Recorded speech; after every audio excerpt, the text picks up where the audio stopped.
Minasan, konnichiwa. Bonjour tout le monde. Hello everyone. It's your old pal Stefan here again, and we have another Culture Corner 2.0. So it's just like the other Culture Corner we were doing, but this time, 2 times the fun. Okay, maybe not, but we are doing Japanese and French, just like last Culture Corner, but this time we're going to be learning how to write our phrases. So we're going to be starting with a series of videos on Japanese, because it is the hardest one to learn. It has 3 writing styles. Get the pronunciation. Hiragana. Hiragana. Next, katakana. Katakana. And last, kanji. Kanji.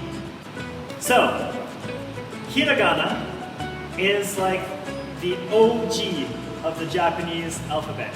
So in Japanese, it's not actually an alphabet, it's called a syllabary.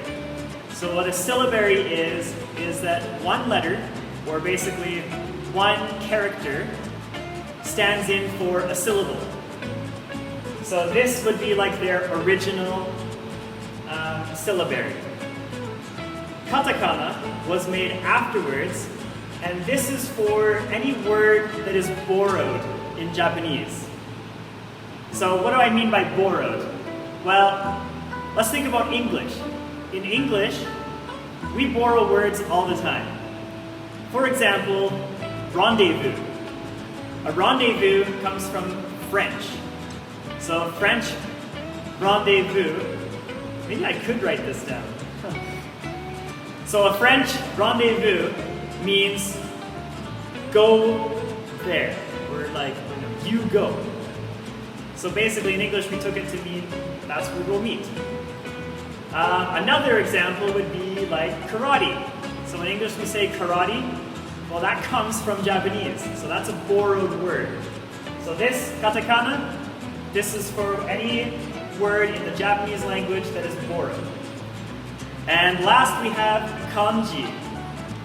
So kanji is interesting. In Asia, China was the very dominant culture there. So it influenced basically everything around them. Japan is no exception. Japan was influenced by Chinese writing. So they basically took Chinese characters and they used it in their own writing now. Okay, so remember, Japanese has the 2 syllabaries. We had hiragana and katakana. So I have here just an example of what I mean by syllabary. So in Japanese, the vowels, they always sound the same. In English, they always change, and that's why it's so difficult to learn how to read in English. And in Japanese, thank goodness, all the same. So we have a, I, u, e, o. Okay, and you'll notice that the I is kind of like that French a. And the a here is a. Okay, always the same. So we would just add a consonant here. So let's do K. And if we add the K with our A, then we get ka. Okay? So in English, this syllable is written with 2 letters.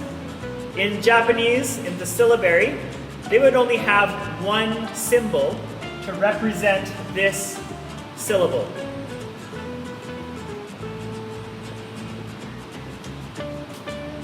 Ka. Okay? And you would do the same for each one of these vowels. So let's do that. We have